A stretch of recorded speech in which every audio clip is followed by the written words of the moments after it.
Kuya Biyo, puno na puno. Maupay nga adlaw sangkay, di kami ha kanilay, barangay kanilay, bungto hiton kanabid. Kay kinadi kami, kay mangunguha kami hin bibi. Yadi kami sa lughit, kanilay. Naghihilat kami han baluto nga among sasakyan. Tipakadto na it amon pangunguhaan hin bibi. Nagsasakay na kami hin baluto. Nagbabalid-balid, kikiling-kiling pa lang.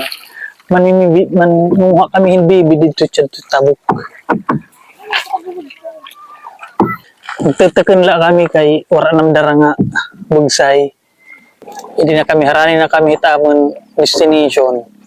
Nagdesisyon kami sangkay nga manguhahin bibi kay amon ini paborito nga sira labi na kung ginaadobo.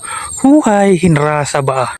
Pero ginkinuri kami kay may dangani nalabay nga pambut, nagbabalo din dag amon la na ginuhulat kay sigurado makikiling anang baluto. Bubutang kami din trapal kay para itang pangaon, mahadlom la tapos hindi na kami manirong dida kay hindi ko pasuiyan ang panahon. Hindi ko pasuiyan. Asyait nga. Dinayo kami nga diha kuan kanilay para manguhain bibi.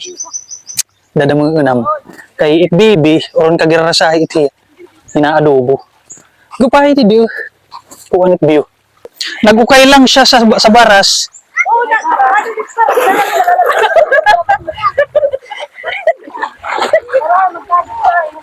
Magkadop na kayo. Damuan ninyo ha, damuan. Uy! Ito nakatari dumiran baby. Sa'yo yung kumukuha ng bibi.